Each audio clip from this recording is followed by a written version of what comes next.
Assalamu alaikum. Welcome to Game Changer. I'm Maryam Zia.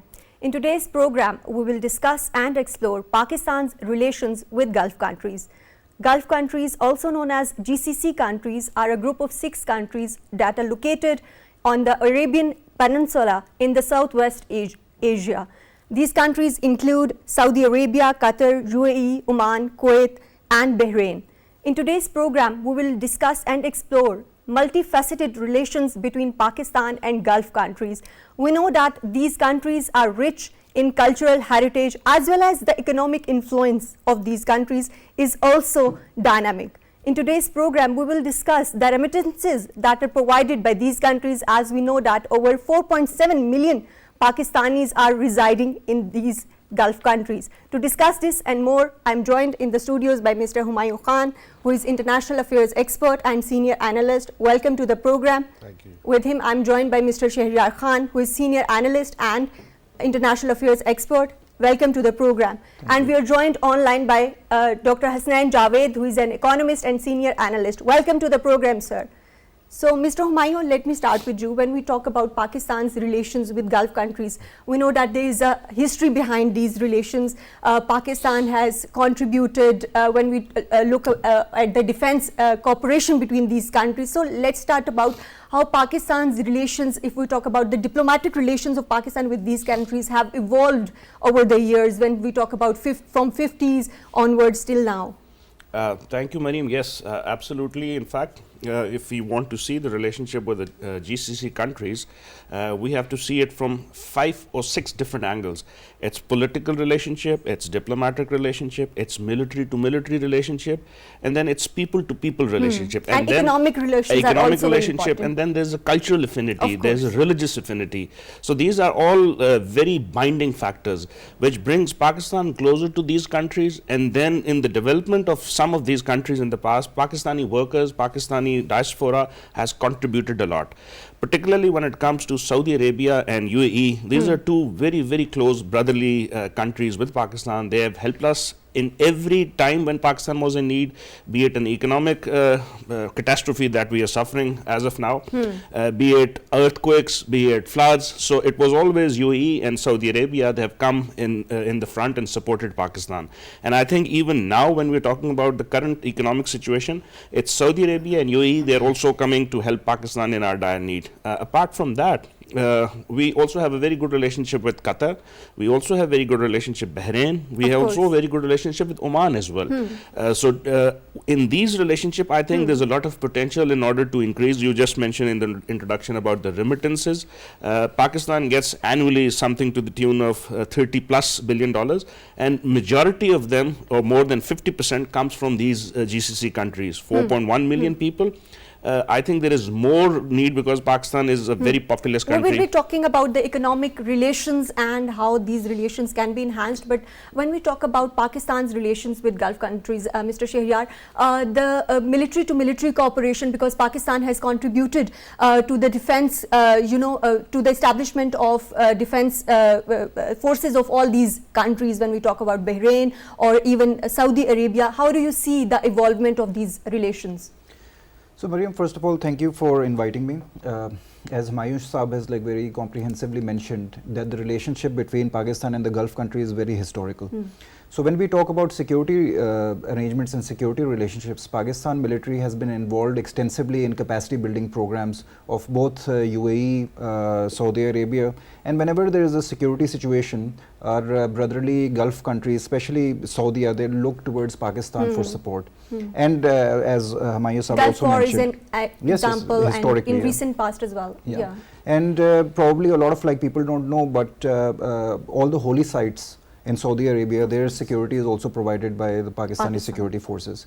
Other than that, security for also the royal family and other, royal figures is also provided. Recent World Cup security of the football security was provided to Qatar by Pakistan, of course. So so that basically shows the confidence that these Gulf countries have in Pakistani, security services, and the historical connections that we have and the trust level that we basically inspire in our partners over there. Other than that, when it also comes to the construction and building of most of these Gulf countries, Most of it was done after the discovery of oil in the Arabian Peninsula. And a lot of like Pakistani labor basically traveled from Pakistan and has played a very vital role in the construction of UAE, in the construction of Saudi Arabia, and even in Oman and Qatar as well. Of course, we are talking about the human resources that Pakistan provided to these countries as well as the military cooperation. But Dr. Hasnain, when we talk about the key area,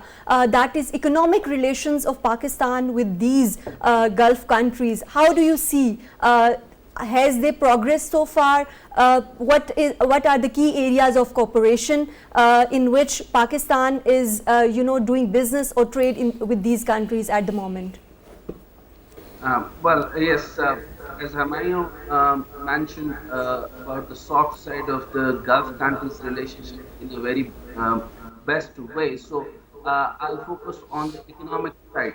Now, if I talk about the GCC, the combined GDP of the proximity is about 1.4, with the Saudi Arabia and the UAE contributed 49.4 and 25.3% respectively to the bloc. As compared to the GDP 2020, the GCC country had a total population of 8.7 million, where Saudi Arabia and UAE contributed 59.3 and 16.9 respectively of the total population of the bloc in the same year. Well, Pakistan is Qatar's 13th largest trading partner, with the bilateral trade volume standing around the US $2 billion. There is a huge potential and there is a huge problem in Pakistan. So under the SWOT analysis, if I do the SWOT analysis, the maximum weightage given to the strength or the weakness point goes to the pharmaceutical industry as well as the shipping and maritime sector. So if I talk about the Gulf Cooperation Council GCC, which consists of the UAE, as you earlier told, that UAE, Saudi Arabia, Qatar, Bahrain, Oman and Kuwait, was established under the agreement concluded on 25th May in 1881 in Riyadh, Saudi Arabia. So actually in 1981, yeah. So whenever we have to create any outline, we need to focus on 4 or 5 points. One is the population in millions. Second is the GDP per capita. Then is the inflation. So their inflation is always on the minuses. Bahrain is a -5. Kuwait is a -14, then is Oman -13, Qatar is a -15, Saudi Arabia is -7, UAE is -8. So we have the people which is like most of the people come under the 44, who is earning 44,000 is under the below poverty line. So they are the areas, they are the people, they are the countries which are never been inflated likewise. So exchange rate in LCU and the FDI net flows, if I focus on that area where I have to understand like FDI, so we have to have the FDI much maximized in the food area. Then what? Dr. Hasnain, what are the challenges when we talk about these foreign direct investments that you are highlighting? Very valid point, but the most important challenges are policy. We don't have the import and export licensing facility. Those who are dealing in the business with the UAE or the GCC countries must have to get the license for the commodity about the rice. Like for example, if I talk about the guavas, there is a high demand of the guavas, mangoes, mangosteen, other commodities, and the polyester and other things. So they must have to get the import and export licensing. There is a quality assurance licensing so that we can go there. Of course. So Mr. Hamayoun, when we talk about these relations between two countries, specifically economic relations, how do you see the current state of trade relations between Pakistan and Gulf countries? Like Dr. Hasnain is mentioning a few of the challenges. What are current MOUs between two countries? I think it's Dr. Hasnain was mentioning about the potential areas where Pakistan could forge better relationship with the Gulf Cooperation countries, GCC countries, and Shehryar was also mentioning about the same. as of now, Pakistan is going through a very tough economic situation. Our foreign reserves are dwindling. So in this particular case, and then we are also in the midst of having an agreement signed with IMF. But what good news that has come from the GCC countries is Saudi Arabia has announced that within the next couple of months or so, they're going to invest and give loan to Pakistan to the tune of 11 billion US dollars. UAE has also promised us the same. Qatar has also promised us the same.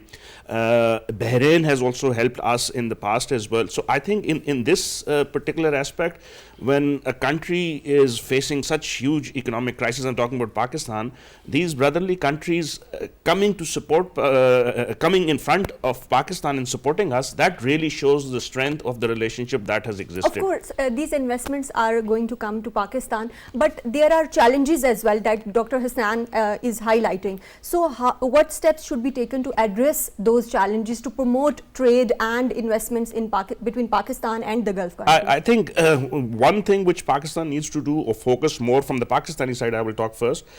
We have 220 million people. We have the largest youth bulge in this area, which amounts from 15 to 30 years, but we do not have skilled development of those people. So our labor mostly, which goes to UAE and Saudi Arabia and other places, they're either unskilled or semi-skilled. So one of the focus or one of the potential area would be to have a skilled labor development in Pakistan so that we could export our human resource to these countries, and with that we can gain a lot of remittances. So that's the first step we need to do.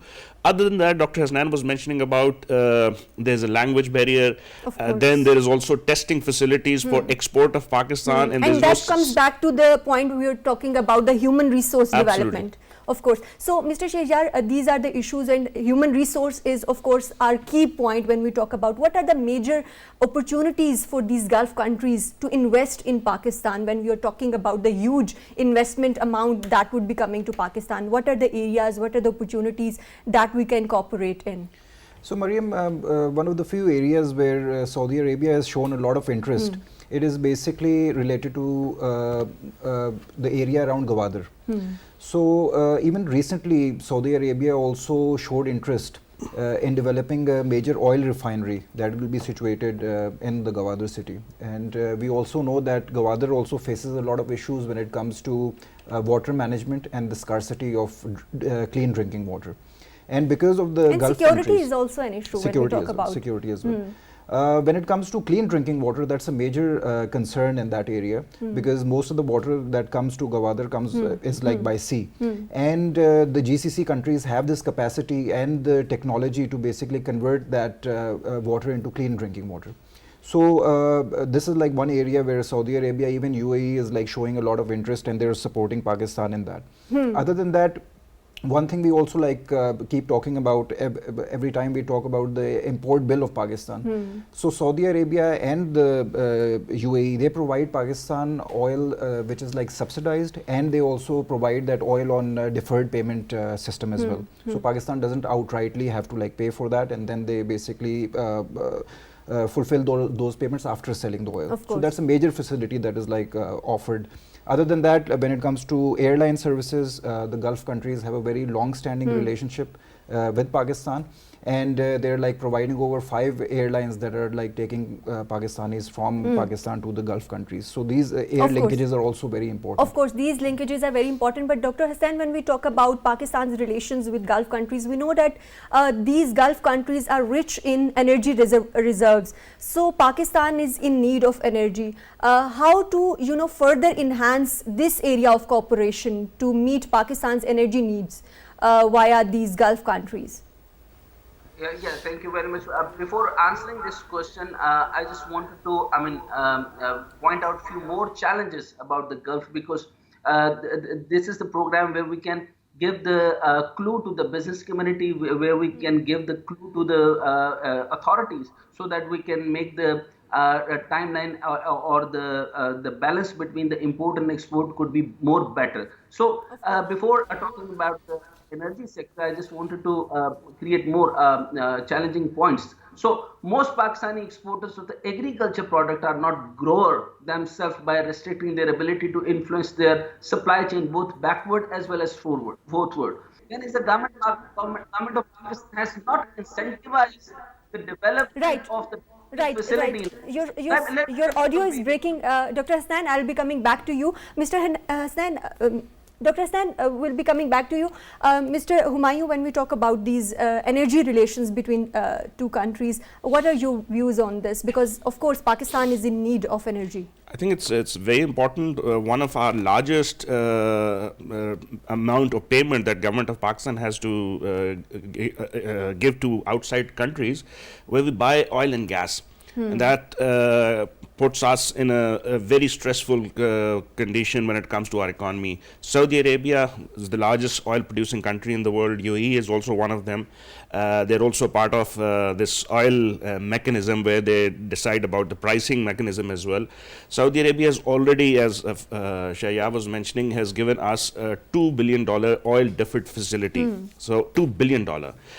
They've already given $3 billion loan to central bank as well in order to create our balance of payment in a comprehensive position. They've announced recently, when our army chief visited Saudi Arabia, that they are going to increase that limit of 3 billion to 5 billion for our state bank, and that is going to help Pakistan a lot. In terms of getting oil facilities, I guess Pakistan needs to do more on its own part. We have to go on renewable energies as well, because the world is fastly changing. And in terms of Gwadar and other development areas, UAE and Saudi Arabia has promised to invest in a pharmaceutical city there, a petrochemical city there. So if that investment comes, I guess we will have an extension of CPEC where these countries can come and invest, and Pakistan can gain a lot from these investments. So I guess in this way, the government and the GCC countries are going in the right direction. Right, they are going in the right direction when we talk about these energy cooperation between Pakistan and Gulf countries. Dr. Hasnain, please continue about the challenges that you were talking about, and I would also like to add that how can Pakistan cooperate with these GCC countries beyond oil and gas cooperation? It is stated that the Saudi Arabia Vision 2030, Kuwait Vision 2035, Qatar Vision 2030, Oman Vision 2040, Bahrain Vision 2030, that all countries will build their new infrastructure looking for the skilled labor, and it will open the door for the construction and the working companies. Why not we can work on the, of course we are working on the education, health and of course, there is a lot of potential when we talk about these areas, Dr. Hasnain. But when we talk about Pakistan's relations with Gulf countries, they are multifaceted. There are a lot of opportunities as well as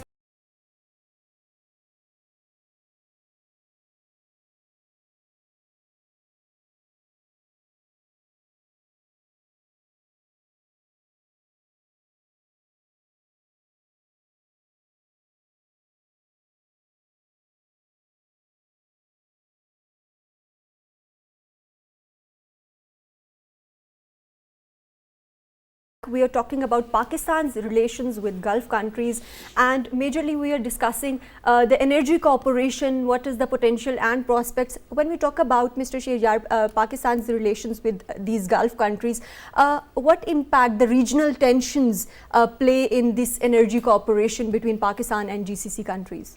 So, Maryam, when we talk about some of the politics that's like plays around in GCC as well as Pakistan becomes a part of it. Specifically the recent situation when we talk about you know, withdrawal of US forces from Afghanistan and China's increasing influence in the region, what part that play in increasing cooperation between Pakistan and So GCC? the GCC countries have always basically supported Pakistan and Pakistan's foreign policy view when it comes to dealing with the Afghan Taliban and the situation. As we also like remember that the Afghan Taliban Qatar was the first country where the Afghan Taliban opened their office, and that's where most of the negotiations basically Pakistani side facilitated those talks, but their office and like main negotiations with the US forces, they basically took place in Qatar.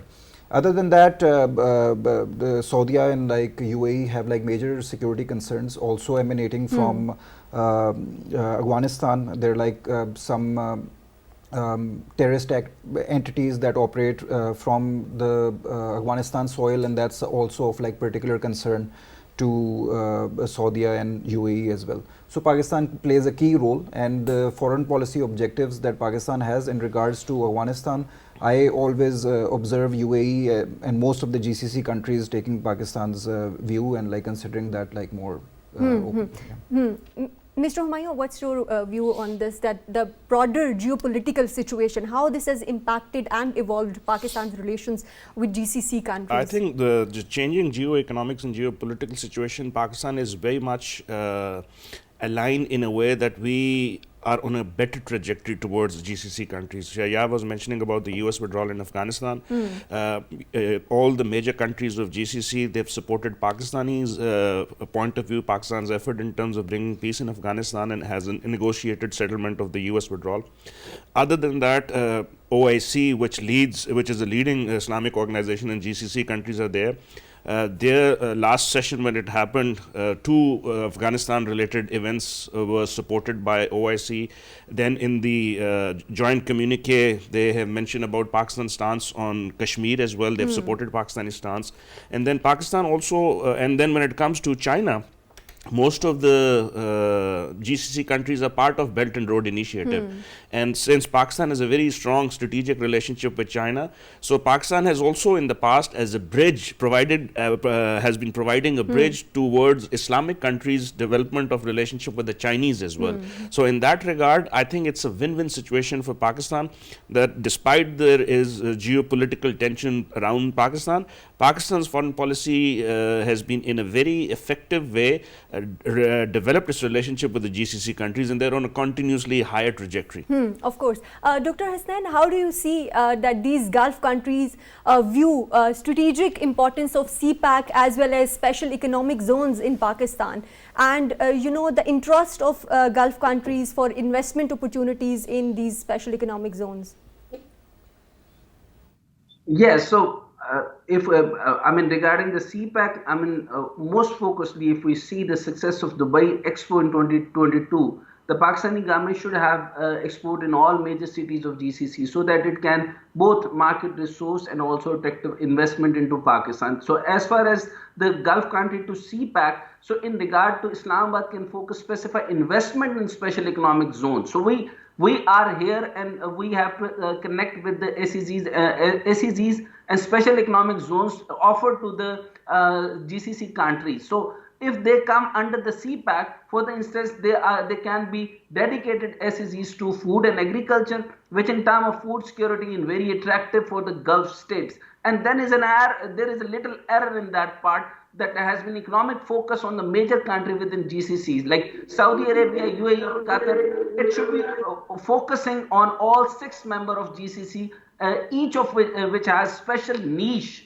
I'm talking about the specific niche, which is Pakistan can tap into. For instance, Pakistan and Oman have comparative advantage when it comes to popularity and energy sector. Representatively, even outside of the free trade pact, according to the recent figure, India trade with Oman stand about at 9.988 billion, where Pakistan trade with Oman is approximately just 653 million. When we talk about, like we were discussing, that China's relationship with Gulf countries, Pakistan is playing a role of a bridge. But when we talk about these investment opportunities, special economic zones, what benefit could be there for the Gulf countries, GCC countries? Because India is also playing an important role and emerging as an investment opportunity for these countries. I think Dr. Hasnain was mentioning about investment in special economic zone. Now that China-Pakistan economic corridor is entering its second phase, where we are developing 4 special economic zones, and then later we have 9 special economic zones. These are located at different places: Rashagai, Dhabeji, Gwadar, and the federal capital, and Faisalabad as well. So there's a lot of potential from the GCC countries. They have huge investment. These are like 6 or 7 countries which have readily cash available, and Pakistan and they have huge economic influence as well. Apart from that, and then if we see the way UAE has developed itself, it has become a global hub of logistics. It has become a global hub of transportation, tourism. So I think in order for Pakistan to learn from UAE experience, we need to replicate that on the Pakistani side. There's another important event which is happening in November this year. That is COP28, and UAE is going to. UAE is the lead country. The presidency of the COP28 is with UAE. I guess that's also something in which Pakistan can benefit a lot, because we are now, after the floods and after COP27, Pakistan has been able to develop this losses and damages criteria within the COP27. So in COP28, if UAE presidency is there and Global South is supported by UAE, I think there's a lot of benefit that Pakistan and Global South can gain from that. And UAE has already promised that they'll be working on climate finances, they will be working on mitigation, they'll be working on adaptation, and they will also be working on losses and damages for the Global South. So in that regard, I guess COP28 is going to be a very deciding factor for Global South, and particularly from Pakistan, which has suffered a lot. Of course. Dr. Hasnain, when we talk about these investment opportunities that emerge as a result of Gulf countries' investment in special economic zones and CPAC, how do you see this is going to be impacting the economic development and prosperity of Pakistan when we view it for the job creation? What sectors should be in focus when we talk about what are the sectors in which there is a huge potential? Thank you very much. Here I want to add, and I just don't want to finish it without putting up all these answers. So very important thing is that Pakistan has improved in the 39th position of ease of doing business. So I just want to focus on that area particularly, that we have to create the ease of doing business. So as ranking from 39th position, so in the last 2 years, so key reforms area include starting a business, reduction in the time cost in the various area, promoting transparency, and of course we are reducing corruption in every way possible. Like we have to use the less human handling. So agriculture, if the agriculture is there, agriculture mechanization must be there. If there is a AI technology, it should be AI technology. So technological use can less human handling, and less human handling can give you the less corruption. So however, upgradation in the skill of the Pakistan labor require urgent attention to the action. Our skilled labor are going down and down, so we have to focus on these areas. So Gulf nation contributed for 54% of the Pakistani remittance inflow during the last fiscal year. So Pakistan received highest ever remittance of the $31.2 billion in 2022. And the last is the 16.95 billion were contributed by Gulf. It was State Bank of Pakistan. I am not just giving this number by myself. So I am giving by the State Bank of Pakistan. So Saudi Arabia remittance is 7.74. The UAE remittance is second largest contributor, is 5.8. And the Bahrain, Kuwait, Qatar, Oman collectively it stood like 3.62. So Pakistan need to upgrade its labor skill to meet the latest requirement of the GCC country. We need to ensure what are prospects for future flow of remittances from these countries? When we talk about the flow of remittances, that is a huge amount and is contributing to Pakistan's economy. Yeah, we have to focus on the trade area as well. So one is very much important is that we have to create a very important one window operation to the GCC countries, and very importantly we have to focus that there is a 57% of the infrastructure is been developed in the CPAC. So under the CPAC we have to contribute. I am always focusing on the process and work and framework of the Ministry of Industries and Commerce.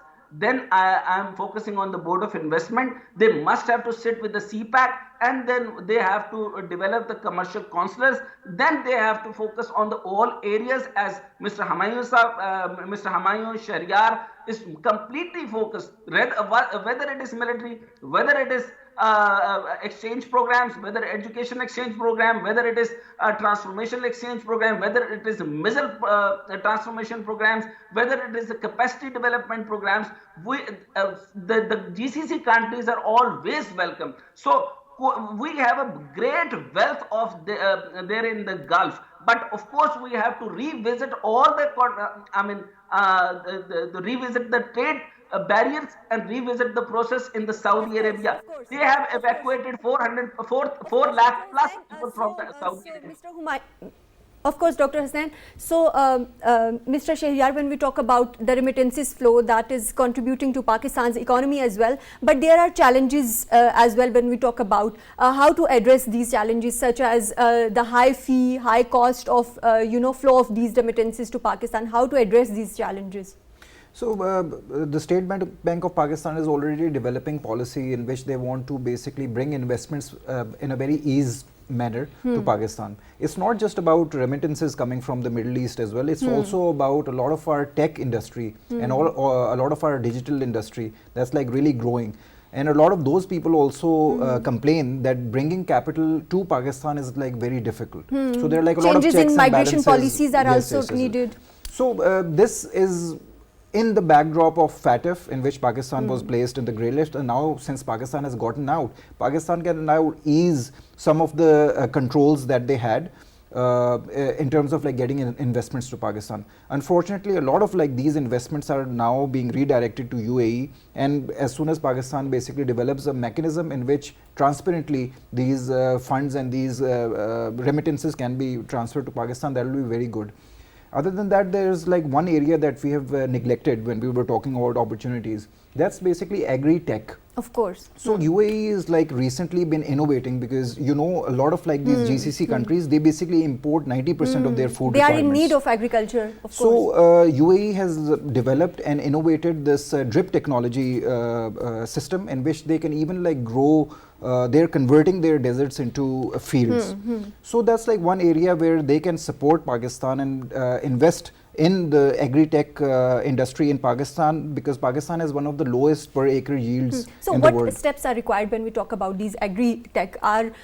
Do we have some institutional mechanisms in place, or there needs to be some cooperation between Ministry of Commerce and the concerned ministry in UAE and the other Gulf countries? Under the whole framework of CPEC, we have like special economic zones, and that's a golden opportunity in which we don't really have to go into Pakistani regulation, and these special economic zones are built custom for international firms wherever they come from, especially if they want to come from the GCC countries, they're more than welcome, and they can set up their businesses without like going through the whole framework, which Tax is very tedious. holidays are provided that we keep on discussing So in they our can program. import their machinery, their plants, and they can even like start like operating in Pakistan, and they have like tax holidays, as you also mentioned. So that is like one area where we can attract, and talking about Ministry of Commerce, talking about like trade facilitation systems like that have been developed in MOFA. So we have to like advertise these opportunities internationally, especially in Dubai, Of course. where all of these international firms already have a presence. So it's not just GCC, a lot of international conglomerates, they operate from Dubai as well. Dubai, of course. So that's a golden opportunity for them to be advertised, our special economic zones, and these companies can be Of course, there's a lot of brought potential when into we talk Pakistan. about Pakistan's relations with GCC countries. We will be talking more about it.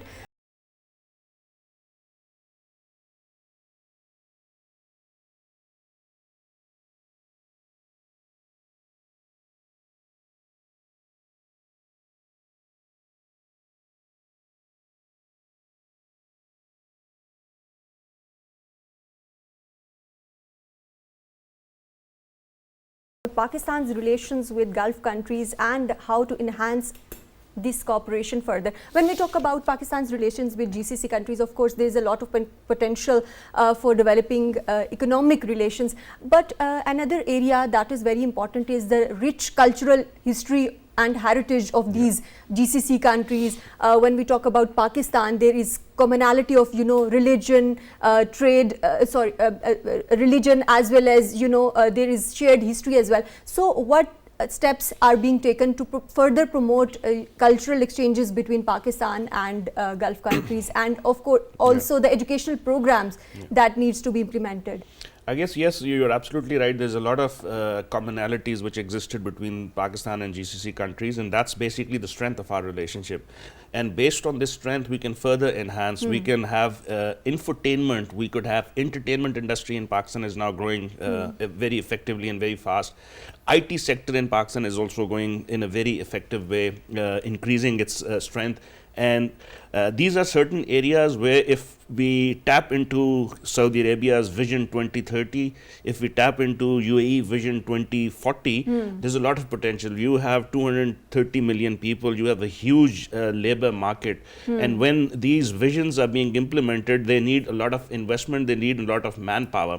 So Pakistan can gain a lot. We can work in the real estate sector in UAE, we can work in the real estate sector in Saudi Arabia. Then in tourism and entertainment industry, Pakistanis can help develop relationship more, and then get more remittance from there if we send our people there. Then transport and logistic is one, banking system is one.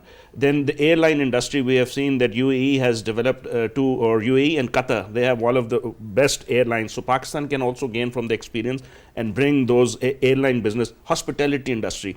So these are many areas in which Pakistan and UAE can develop their relationship and further enhance our labor, our manpower, and send them to UAE, Qatar, Saudi Arabia, Kuwait as well. So I think there's a lot of potential. Of course, there's a lot of potential, Mr. Shehryar, but when we talk about Pakistan's relations with GCC countries, security concerns and security is another, important factor. So how does you see Pakistan balance its relations with Gulf countries in relation to other regional and international powers? So Maryam, historically Pakistan has played a very neutral role when it comes to the Gulf countries, GCC especially, and there have been like certain instances when there have been frictions within the GCC as well. And if we remember, if we look back, there was like certain diplomatic frictions between Qatar and that was in 2017. Yes. So Pakistan played a very progressive role in bringing all of these countries together. Other than that, as we also know, Qatar included in the GCC countries, they also import most of their food items from across the globe.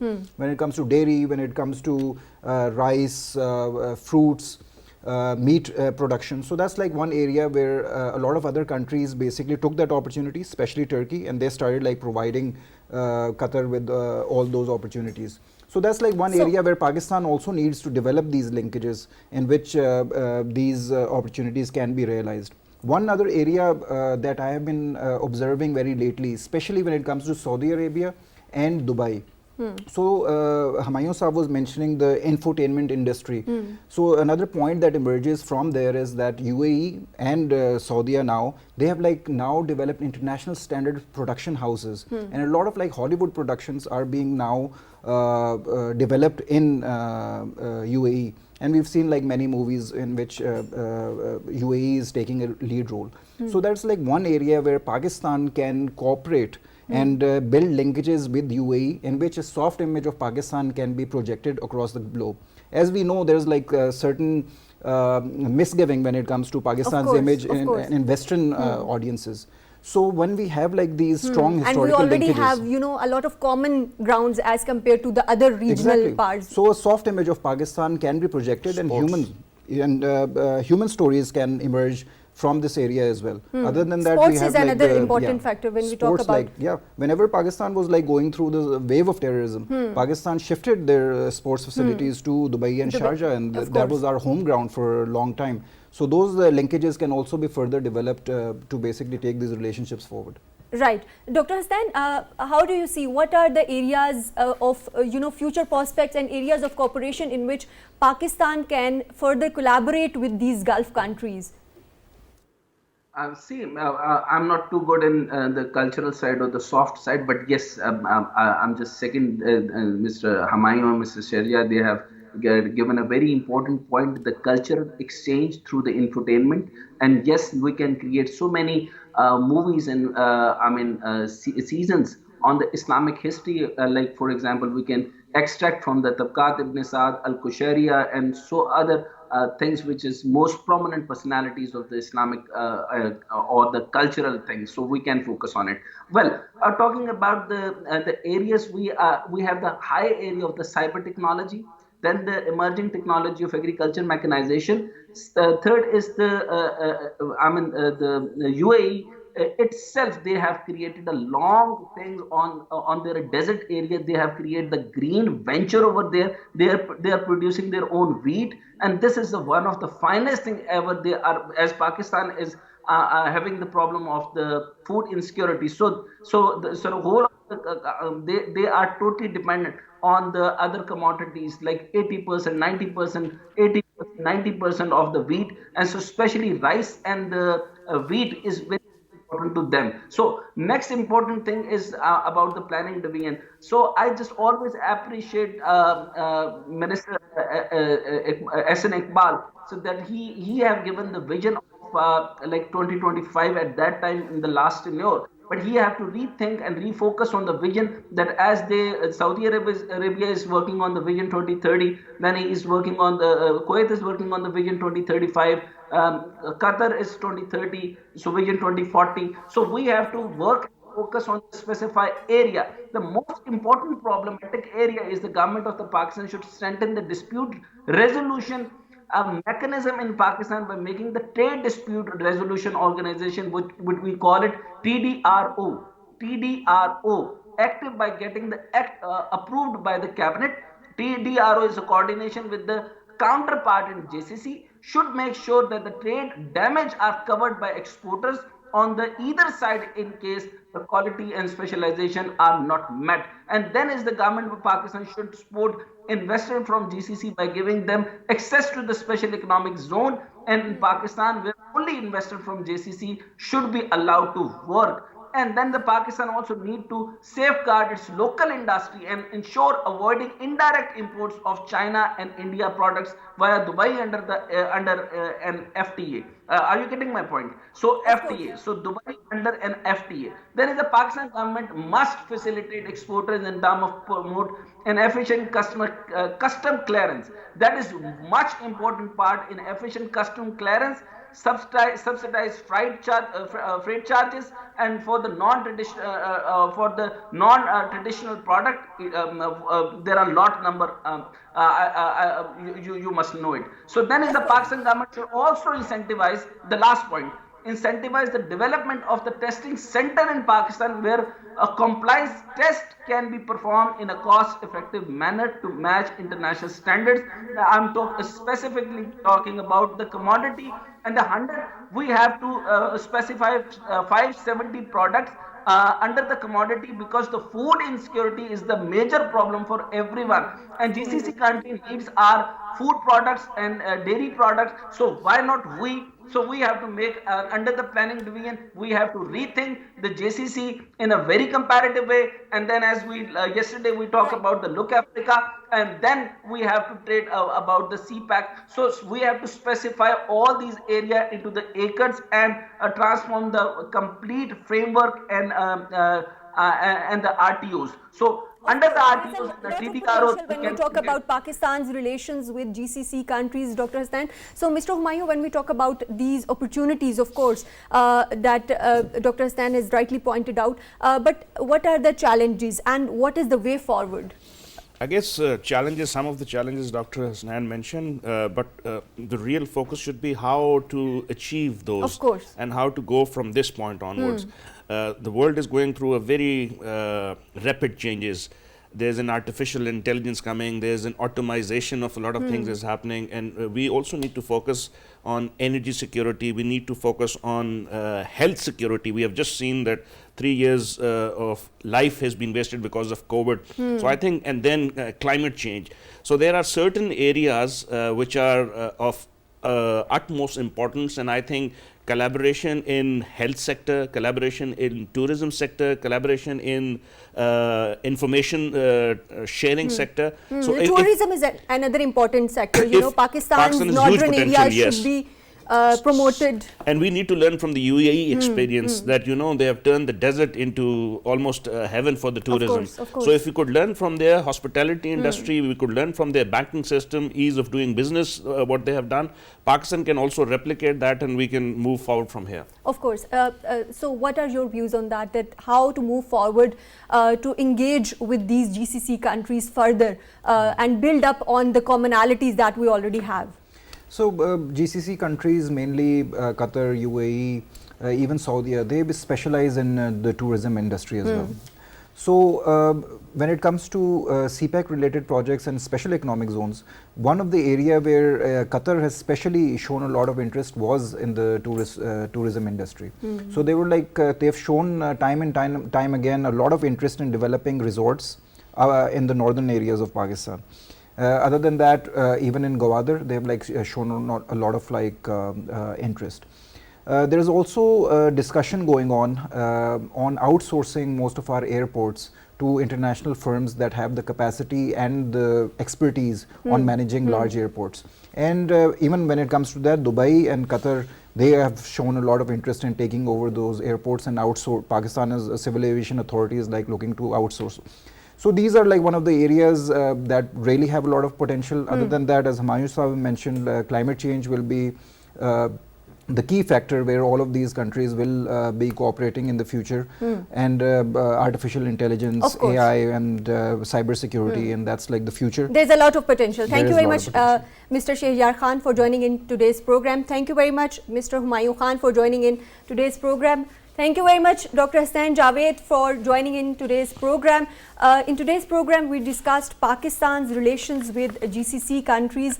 Pakistan's relations with GCC countries are multifaceted, and there are challenges as well as a lot of opportunities and potential for enhancing relations with these countries as well. And despite these challenges, Pakistan is enhancing and working on diverse issues with these GCC countries. That's all for